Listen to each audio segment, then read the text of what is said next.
नमस्कार दोस्तों, मेरे YouTube चैनल कहानियाँ में आपका स्वागत है।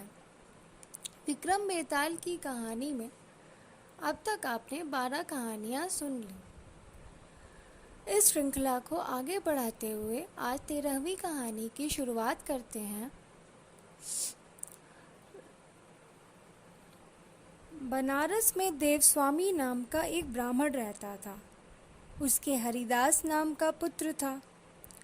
हरिदास की बड़ी सुंदर पत्नी थी। नाम था लावण्यवती।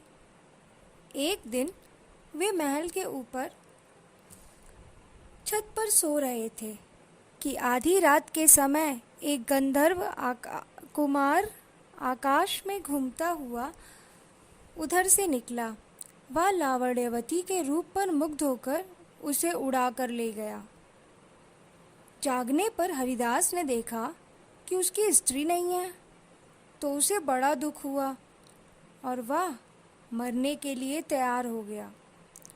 लोगों के समझाने पर वह मान तो गया, लेकिन यह सोचकर कि तीर्थ करने से शायद पाप दूर हो जाए और स्त्री मिल जाए, वह घर से निकल पड़ा। चलते चलते वह किसी गांव में एक ब्राह्मण के घर पहुंचा।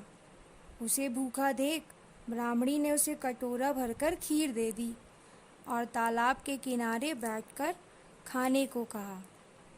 हरिदास खीर लेकर एक पेड़ के नीचे आया और कटोरा वहां रखकर तालाब में हाथ मुंह धोने गया।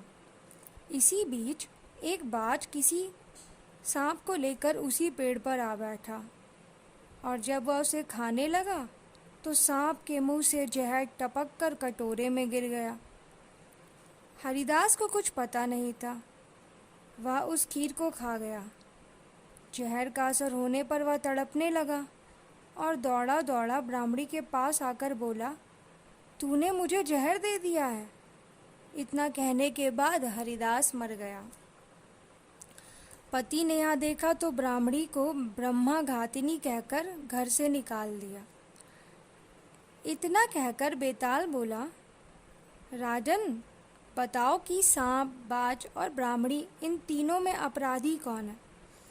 राजा ने कहा, कोई नहीं। सांप तो इसलिए नहीं क्योंकि वह शत्रु के वश में था। बाज इसलिए नहीं कि वह भूखा था, जो उसे मिल गया उसी को वह खाने लगा। ब्राह्मणी इसलिए नहीं कि उसने अपना धर्म समझकर उसे खीर दी थी और अच्छी दी थी। जो इन तीनों में से किसी को दोषी कहेगा वह स्वयं दोषी होगा। इसलिए अपराधी ब्राह्मणी का पति था, जिसने बिना विचारे ब्राह्मणी को घर से निकाल दिया। इतना सुनकर बेताल फिर पेड़ पर जा लटका और राजा को वहां जाकर उसे लाना पड़ा। बेताल ने चलते चलते राजा विक्रम को एक नई कहानी सुनाई। दोस्तों, आज की कहानी यहीं पर समाप्त होती है। यदि आपको यह कहानी पसंद आए तो इस चैनल को लाइक, सब्सक्राइब और अपने दोस्तों के साथ शेयर ज़रूर कीजिएगा। आप सभी का बहुत बहुत धन्यवाद।